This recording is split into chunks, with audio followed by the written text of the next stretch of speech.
Greetings, dear suckers. My name's Joe Bob, and I'm very peeved. And welcome back to Disco Elysium, where Kim Kitsuragi is, fortunately, not walking on air anymore, but he is halfway inside of me. You can't win with this guy. Alright, let's talk to this malignant entity then, I guess. Evening. Hello, I'm Nia. A bird-like woman sits on a throne of tools, with emerald light shining through her hair. Bird-like in what respect? What does that even mean?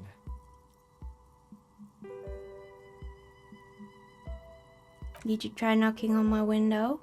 I must have missed you. I've been listening to my Melius. She taps on her headphones. Well, if you're the person that I was yelling up to earlier, which you must have been,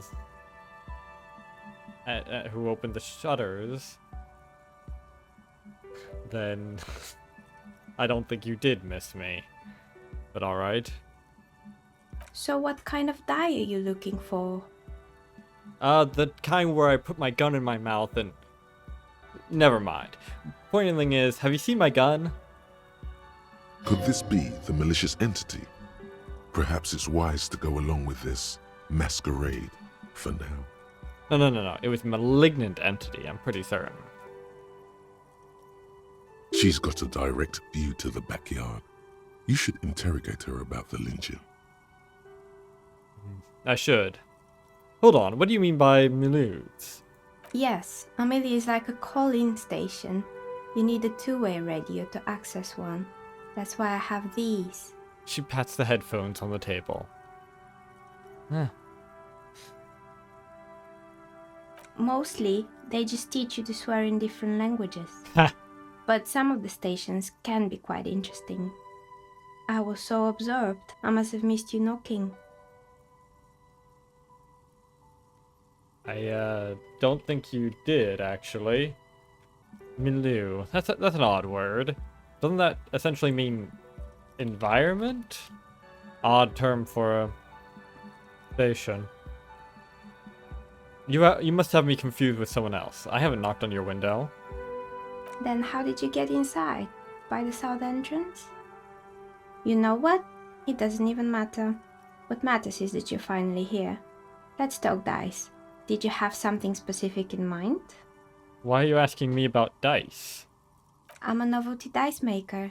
Tell me the name of your role-playing system and I'll make the die you need. That's why you're here, yes? Sure. Role-playing games? You know the one made by Fortress Accident. Does that count? Maybe. I'm not really sure why I'm here, honestly. That's pretty accurate. I'm never really sure of that. How strange. Well, if you're interested, my rate is 10 real per set. Unless you want something really unusual. Take a look around and see if there's any particular stone you want to use. The walls around her are covered with rows of precious stones and minerals. It almost looks as if the stones and dice are a natural part of the room, growing out of the shells like stalagmites. Ha! This person means you, or no one else, absolutely no harm. She will answer freely and honestly. This person means you or no one else absolutely no harm. So she means me no harm, but means other people harm, then.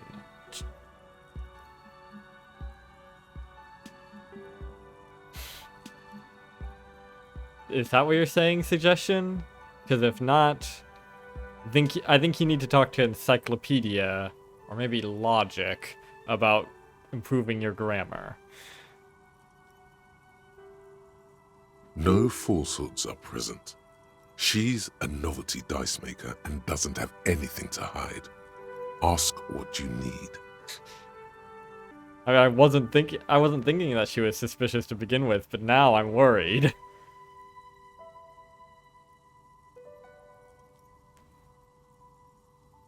How did you become a dice maker? Would it be dice maker or would it be die maker? How did I become one? It was a business decision. I was a regular jeweler at first, but that's an unfocused field with too much competition.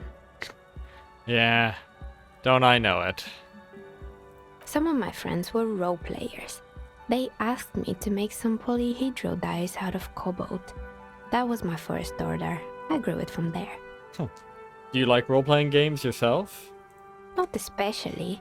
I like working with rare materials and a steady pay. And role players as customers? They're nice people. Yeah.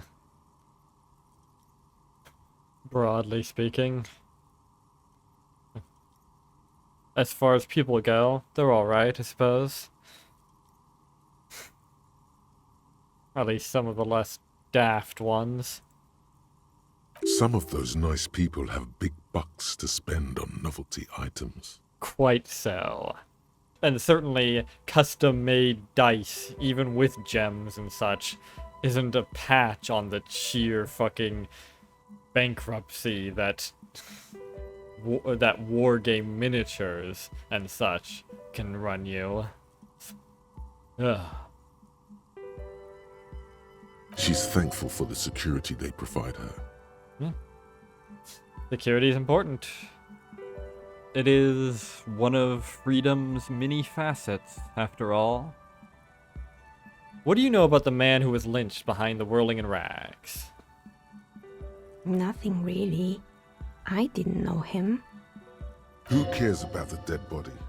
We might be dealing with a malignant entity here. I care about the dead body, Inland Empire. I do. The lieutenant looks at his notebook, then the woman under the large window. Your window looks directly onto the courtyard. You're saying you didn't see or hear anything unusual last Sunday evening? I'm sorry, Detective, but as you know, I usually have my headphones on when I'm working. It shuts out most of the daily ruckus behind my window. Fair enough. What do you mean by the daily ruckus? Well, there's always something going on in the Whirling's backyard. She stops to try and come up with an example. During daytime, there are usually those kids. Ugh. And lately, I've been seeing a lot of drunk workers hanging about. Must be because of the strike. Mayhap. She's heard of the murder, but did not see it, sire. She's not sorry to disappoint you. Informing on someone in a murder investigation would intrude upon her focused existence. Fair enough. But I never saw anyone during that fateful Sunday night, I'm afraid. And you never took your eyes off the work to look out of the window? That's... I mean, I'm sure you got a lovely view. It wouldn't kill you to take a break from your work every now and then, to just gaze out into the world around you. You know, get a bit of a perspective on things. I might have, but in this case, all I would have seen is my own reflection staring back from the darkness. That sounds like a metaphor, but I think you're speaking literally. It's really hard to make anything out in the yard when it's dark outside. Besides, I rarely get up to look out the window when I'm in the zone. Do you often work Sunday nights? It's an odd profession, making dice for people. But I like it, and I prefer doing this to sitting at home. Fair enough. You love what you do, you never work a day in your life and all that.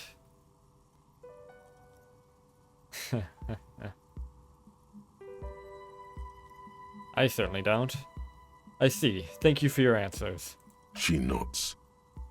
Anything else, officer? Hey, where are we anyway? What is this place? We're inside the chimney of an old central furnace. It's strange, I know. She looks at the ruddy bricks that make up the walls. Even though they've been repainted, there are still signs of coal-black soot here and there. But when I arrived here, all the other rooms were taken, so I had to build myself a makeshift home. Besides, I don't really have to pay any rent here, so that's a plus. You built this? You built this room? This little ramshackle platform over the abyss? It's a nice place you've got here. Very cozy. A bit precarious, I admit, but impressive. Wait, hang on a second. What do you mean you don't have to pay any rent here? Are you squatting here illegally? Plaisance was right. There's an entity living in the chimney. You should ask her about the curse. Creative. The lieutenant looks around the spacious room, its ceiling fading into shadows above. Do you know what happened to other tenants? Everyone else is gone. More or less. Are you interested in anyone specific? Oh, quite a lot of them spring to mind. There used to be a hair salon here, right? Yes, I think it was called Androgynous Orlando or something similar. They weren't a big hit around here. Turns out that working class men don't like genderless haircuts. Imagine They're that. scared of that word. Scared? Probably just think it's naff.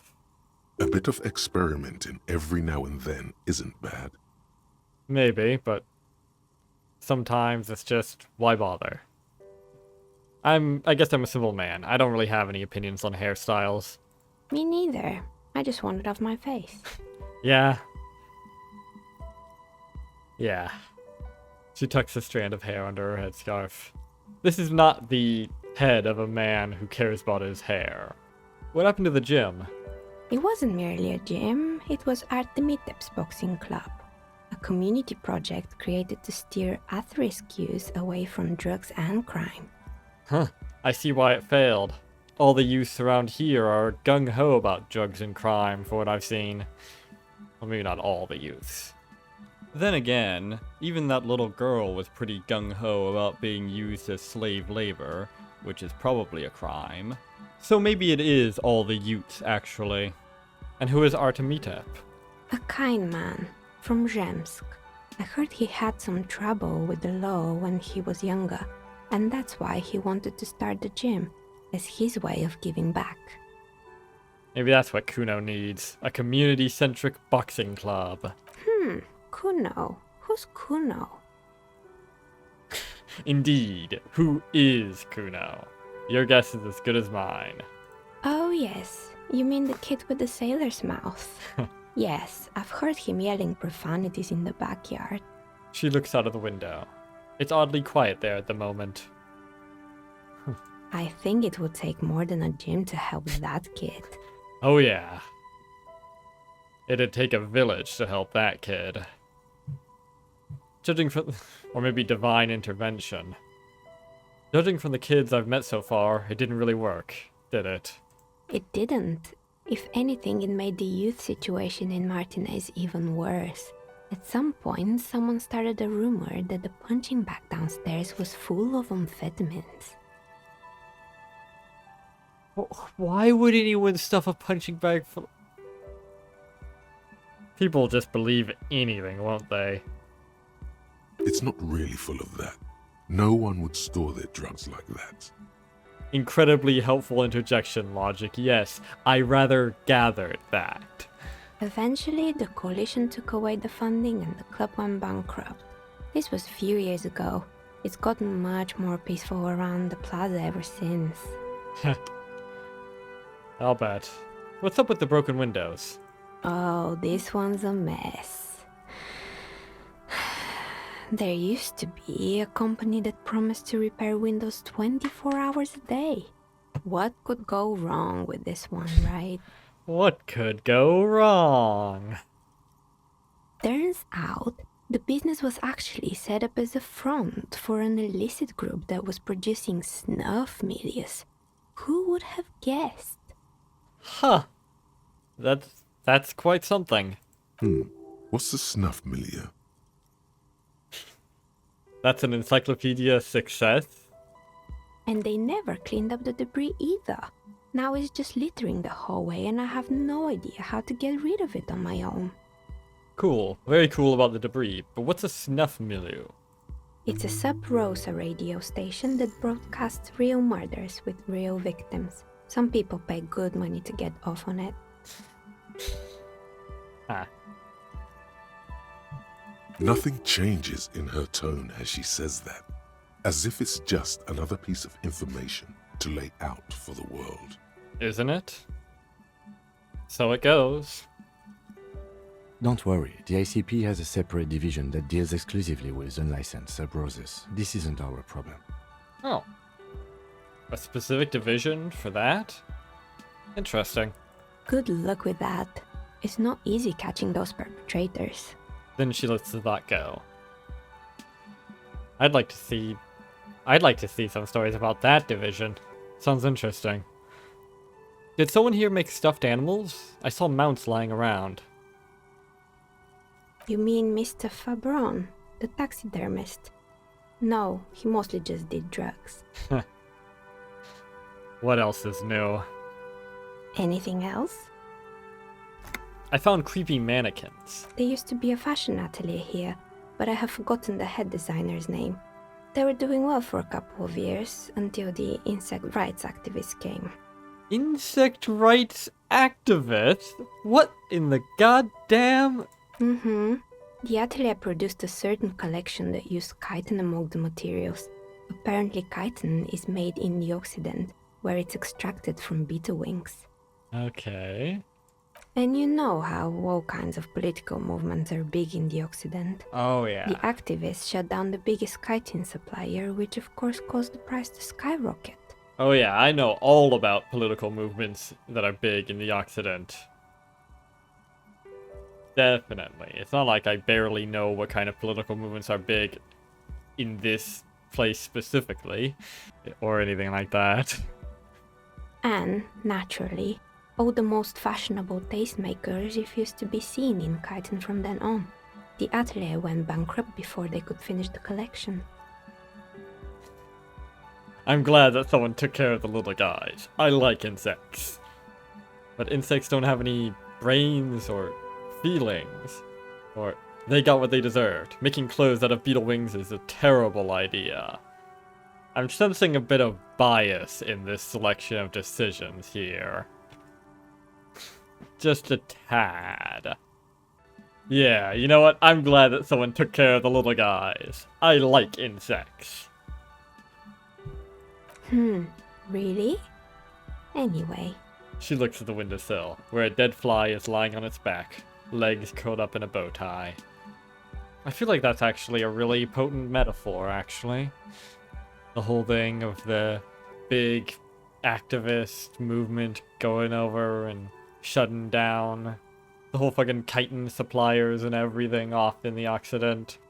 All for the sake of protecting the insects. All the while, off elsewhere in millions or billions of homes, people are swatting flies dead, and no one cares. And really, what reason do they have to care? I don't know. It feels like a metaphor, but a metaphor what? I really couldn't say. Poor guy. Suddenly, you get a feeling that insects are important to the case somehow. It's hard to say why. Insects. Important to the case, huh?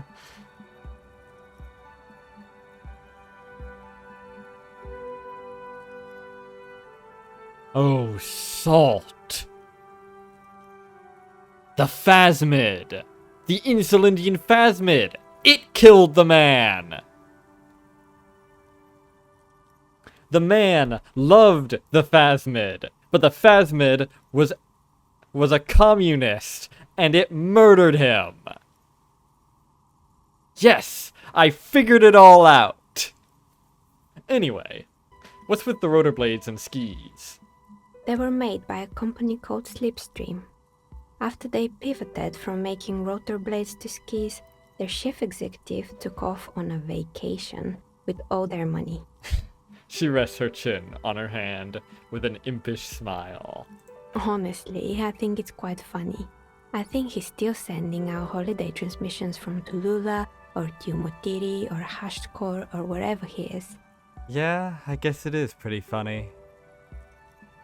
You know, Niha, you've got a really beautiful smile.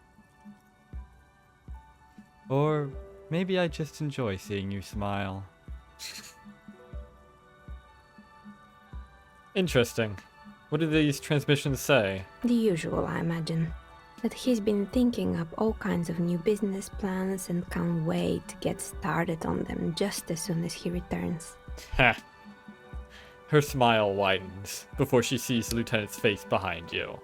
Men like that are a curse. The lieutenant is stern. Sure, but Slipstream is history now. All their remaining assets got seized by the bailiffs in 47. Well, it's hard to argue with your assessment, Kim. I have no idea why those skids and blades are still lying around in the house. Not much use now, I guess. They were just props. Why return them? You mean why return to them? Whatever. I found a strange machine.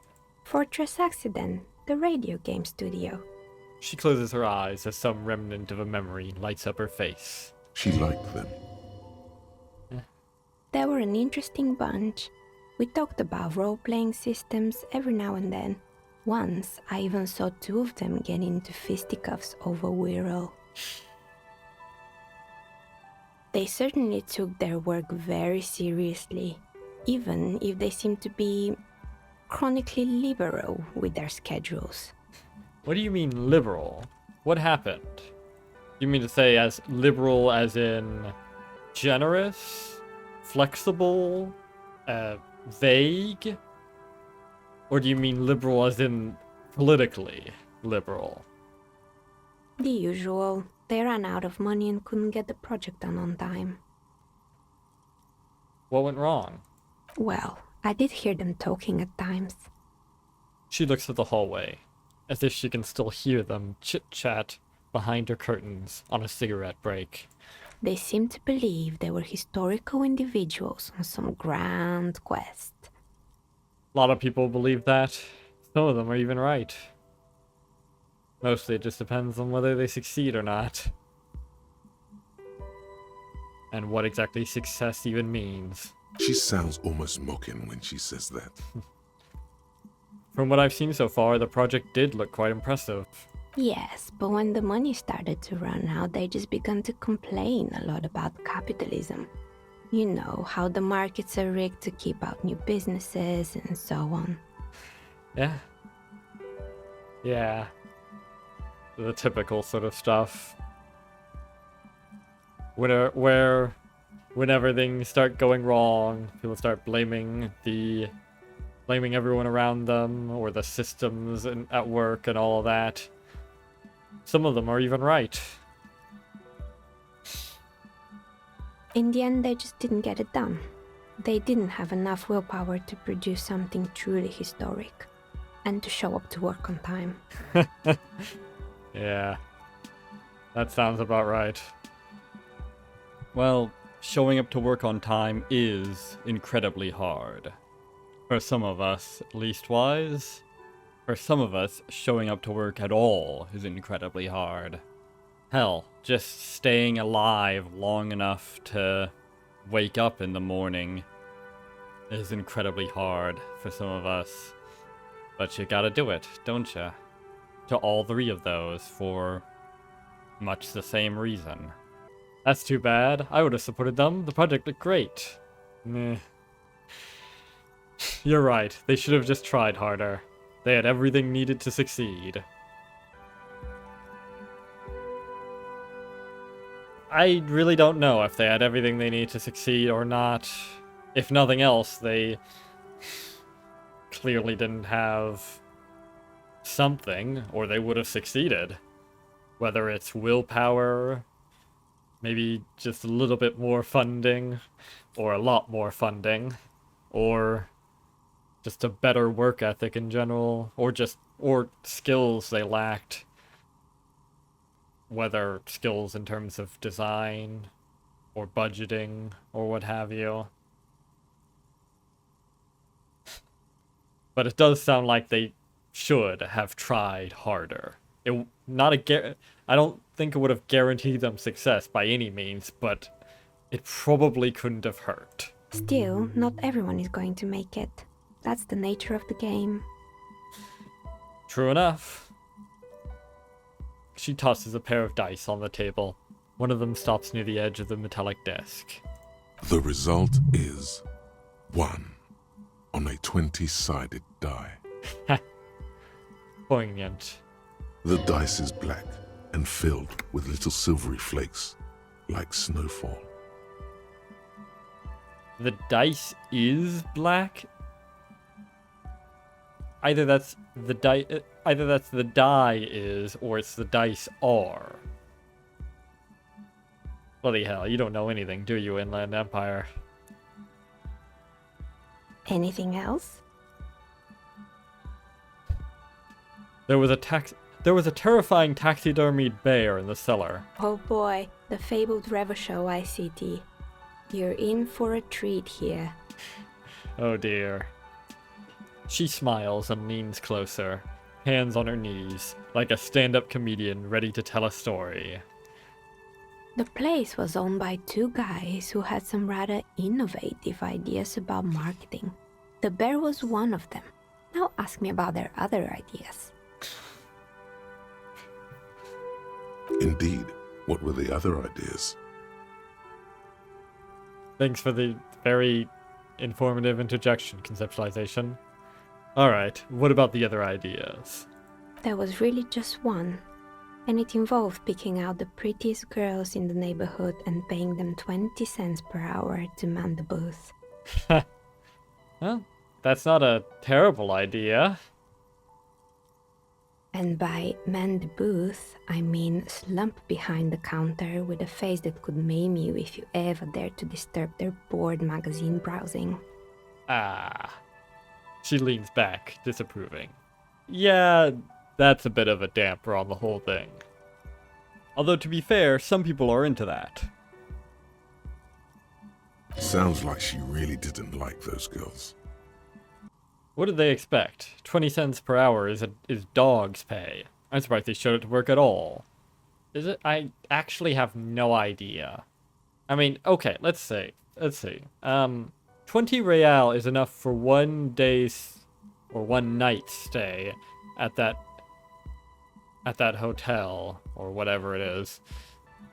Okay, a bit of basic searching tells me that it's around $150 on average for a day at a hotel. Maybe it'll be less for a hotel in a place like this. So that would put the real at about 7.5 times the strength of the US dollar, then, by that metric alone. Yeah, adjusting for the strength of the currency, 20 cents is about $1.50, I think. So in light of that, wow, there is quite a lot of slave labor in Martinez. A disturbing amount. So yeah. Oh, but they did. They did show up to work, and not alone. There were also acne-ridden girlfriends and gorilla-like boyfriends loitering near the ice cream stand. And they already had the bear. She closes her eyes as if remembering something painful. What about the bear? The bear. She repeats, pressing thumbs into her temples, like trying to suppress a headache. It didn't work out, eh? Of course not. The bear was terrifying. No one wants ice cream guarded by a hostile apex predator. To make matters worse, the fridge didn't work too well either, and half the ice cream came out malformed and partially melted. Huh.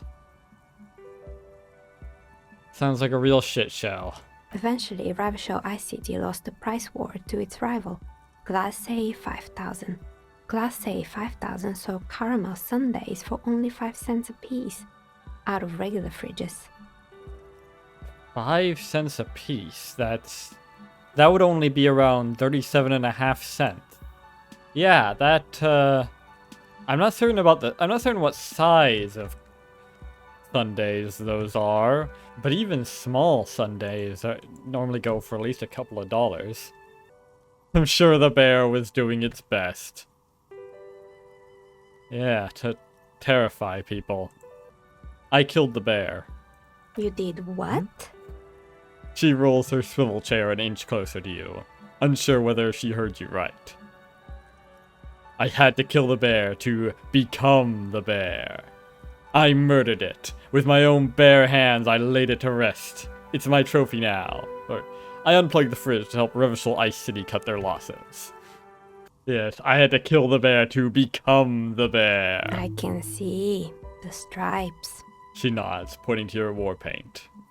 Those stripes are what keeps me human. That bear was one mighty mammal. The taxidermist who made it said it was his vision beast. He said he met his vision beast while high on desiccants. He called it Megatherian. Yeah, that checks out. Sounds cool. Oh, quiet you, conceptualization. Leave the punning to me. Megatherian? Megatherian, a mega wild beast. What's a mega wild beast? It's an imaginary beast that guides you through life by telling you to do more drugs, mostly. Oh, then I have one of those. More than one, actually, I think. The horrific necktie tightens around your neck, strangely excited. But it doesn't feel particularly fun this time around. Grab your necktie and mumble, "Not now, you beast." What?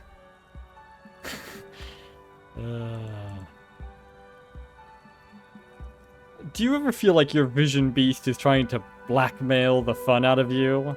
No, officer. I don't have a vision beast. Good. Normal people don't have vision beasts. Only drug-addled madmen like the taxidermists do. What about horrific neckties? Do normal people have horrific neckties? Neckties? I guess they do sometimes, officer. But I don't understand how it's relevant to our discussion. Her eyes move to the piss-colored cloth tied around your neck. That's probably for the best. Anyway, now you know the story of the fallen ice cream empire. I used to rule the world. Chunks would load when I gave the word. She seems almost sad, finishing the story. Some dust beams swirl in the afternoon air. Her eyes follow it idly. Oh well. Little sparkling embers under the window. Outside it's light. Light scatters from the low-hanging cloud cover. There's always the threat of snow. And the risk of rain. Anything else? Another failed business, perhaps? I've been here for a long time. Interesting that you, of all people, would have survived, where all these others didn't for so long. Is it because you're not technically part of the doomed business? Whatever? Whatever it was called? Because you're technically in a little room off to the side of it? No. It'd be daft. It's probably just because there's no actual curse. It's just a place where a lot of people had made a lot of bad business decisions, or were just unlucky. I found the building's intercom, but it's not working. Did I? Oh, right. I hope you didn't try to ring me. She rubs her forehead. Her scarf has left a faint line on her dusky skin. Oh, right. In like the first or second episode. That thing outside. I think none of those doorbells work, including mine. I'm still in the middle of connecting the wires. Sorry about the confusion. No problem. The doorbell with the empty name card must belong to her then. So you're telling me that the doorbell with the empty name card was yours? That's right. I haven't even written my name there. As I said, it's quite useless right now. It doesn't work yet. I have a few more questions about the building. Sure, I'm listening.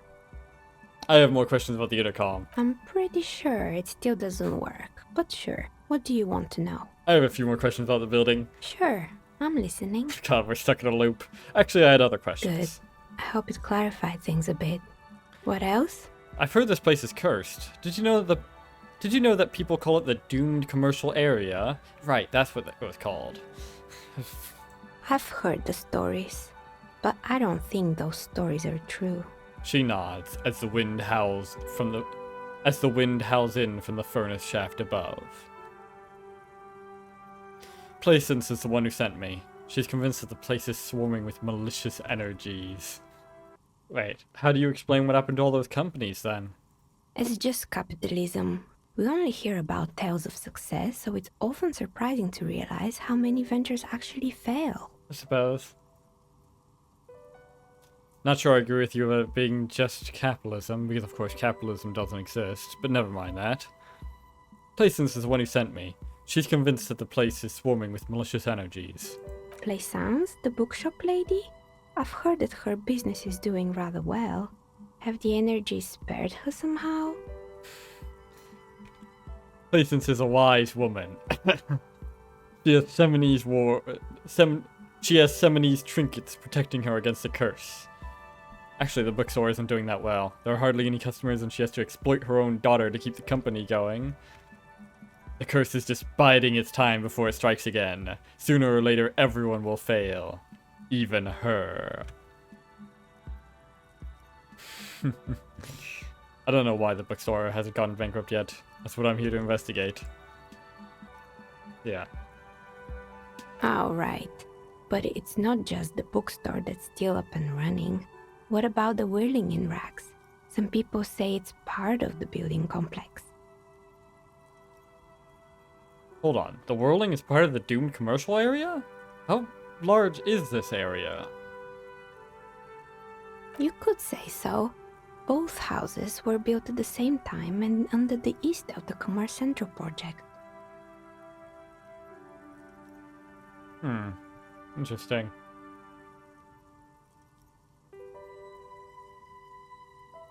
Then again, the whirling isn't doing well either. Its waitress just took off and customers have trouble paying bills. Yeah, I'm not sure whose fault that is. It must just be the curse. Certainly. And then there is me. And then there's you. She sighs, looking at her messy work table. All kinds of tools lie there scattered, from knives to carving files to wire cutters. I've been here for 14 years, selling novelty dice to role-playing enthusiasts. Not exactly a million-real business idea, yet somehow I've survived despite the talk of malicious energies. Strange, isn't it? Huh.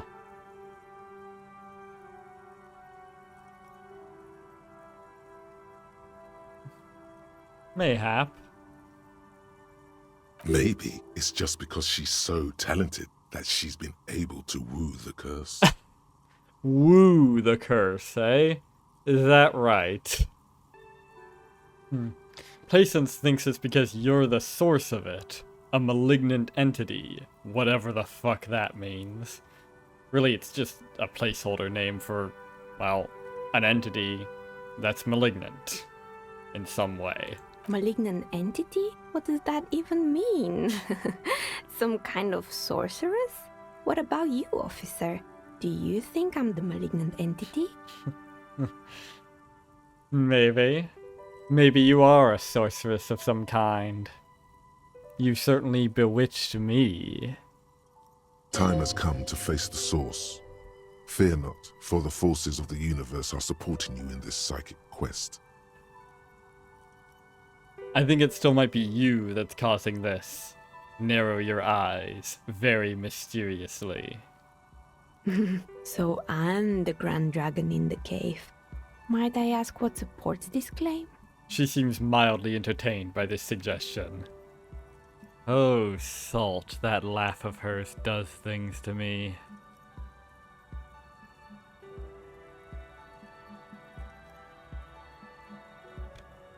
I yelled to summon the ghost of the doomed commercial area, and you were the one who answered. Oh my, I've revealed myself. She says in mock despair. Yes, it's all over for you now, lawbreaker. You've broken not the laws of man, but the laws of reality, the laws of physics with your paranatural buggery. And that's a far greater crime. I'll have to take you into the court of the sun and the moon. You better call the exorcists. Oh, Builder, what'd I do to get her to actually reveal herself, if you catch my drift? But I'd settle for hearing that laugh of hers some more. I don't have to call anyone. I'm a ghost whisperer myself. Of course. How convenient. She pinches the root of her nose. Well, if you ever find a way to explain all those inconsistencies in the curse, then let me know. I will. She turns back to her work. That's all she has to say on the subject. She has been thorough and truthful, as far as we can see. Plaisance needs to hear about this. Perhaps if you combine your psychic energies, you will make sense of the situation. Shivers legendary 14. Bloody hell.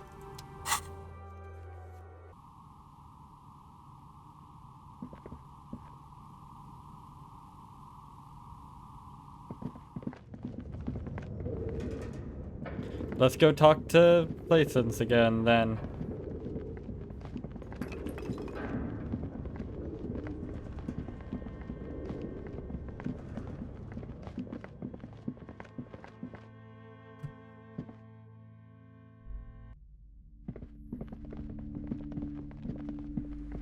Oi, I found the so-called malignant entity. You're alive and well. Don't keep me waiting now. What's in there? In that dark sarcophagus? She's looking for the right expression. The dark sarcophagus. Pause dramatically. Yes, yes. How was it? Tell her how ghastly it was. You know it's what she wants to hear. Yes. It was a charnel house of failed business enterprises, leeching life energy from this bookstore. I knew it. Oh, such horrors that have been thrust upon us. She shakes her head. A tremor runs through her. But what else did you find? Did anything survive? No, of course not. Have you located the entity? I talked to the entity you told me about. Her name is Nia, and she's a novelty dice maker. Is that how she pronounced her name? I think so. A novelty dice maker? Well, spit it out. Why does she need the dice? For some kind of sorcery? Sometimes they use the ankle bones of sheep. No, ma'am. I have felt her aura. She is not the one to blame for this curse. I don't understand. If it's not her, then where is the source of the doom? How did she explain the curse? She looks perplexed. The narrative she's built herself, it does need tearing down. That which can be destroyed by the truth should be, I suppose. Just don't say you don't have any answer yet. The uncertainty is killing her. To hell with it. Perchance you ought to just lie, sire. Maybe. You know, that which can be destroyed by the truth should be. But can this be destroyed by the truth is the question. Would she actually believe me if I... Maybe it would be better to simply... Maybe it would be better to lie, to say that we discovered the source of the curse and destroyed it. Maybe... The bear! The bear is the source of it all! The guy who made it said it was his spirit animal, or spirit beast, or whatever. But what if it was an evil spirit beast? A demon that infested his mind, that forced him to create it as a vessel. But now, I have slain it. You've come this far. You know how to end it. There is an entity behind the entity. There is another entity, more malignant, pulling the strings in Martinez. Perhaps in my travels I will cross paths with it. Or the sources in the taxidermist's shop. He became involved in arts darker than taxidermy, and brought the void spirits down upon this place. Or she says it's just capitalism. Yes, there is another entity, more malignant, pulling the strings in Martinez. Perhaps in my travels I will cross paths with it. A third order presence, yes. She lets go of the pendant. A third order presence. A third order presence? You mean lay members of a religious order? I don't think that's what she means. A great dark relief washes over her. I've heard of these triactors. Ooh. In certain occult literature, that's too dark to dwell on for too long, and definitely not in the presence of my daughter. She gestures for you to be silent. I understand everything, sir. Thank you for your descending into the maelstrom. I will keep fort up here, strengthen the wards, do my best. And if you happen upon the third entity in your travels... I'm glad you understand everything, because I certainly don't. All I know is that I know nothing. May the Lord be with you. She performs an X-shaped cross on her chest.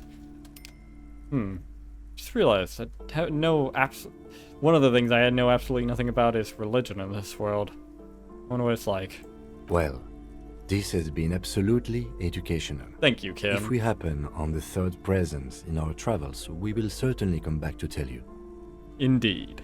Yes, the venture continues in other waters, darker waters. Quite. Should we get out of here before the vortex collapses? Quite so, Kim. Ooh. The 15th Indo tribe. The 15th Indo tribe. Appropriate that I would finish right at the end of that quest line. Because there was. The 15th Indo tribe was comprised of 8 kids from Forberg and North Jamrock, running from wild dogs in the valley, hiding scents under rocks, and stealing clothes off clotheslines, and sometimes even the copper wiring of phone lines. You may have been one of them. Good time. This must be a childhood memory. The 15th Indo tribe was your Indo tribe, set to rule in Celinda. The rest of the kids are dead now. Car accidents and drug overdoses. Only you remain. Is that right? Thus I remain. Okay. Plus 10 cents for every green orb clicked. Okay. I don't know how impactful that'll be, but alright. Learning cap for French nonsense raised to 6. Neat. Where is that? Alright. I've got 0 of that at the moment because of items. Namely my pants and shoes. Why am I even wearing these pants? All I do is increase electrochemistry, and all that does is give me bad ideas. I'm better off wearing... Ugh. That's why I wear those pants. I need to get new pants. Alright, another skill point. Well then... If I'm gonna be grabbing either of these, then I should actually go and deal with those bozos first. Now seems like a good time to do that, I suppose, now that I'm not wearing pants. Do I want physical instrument or drama?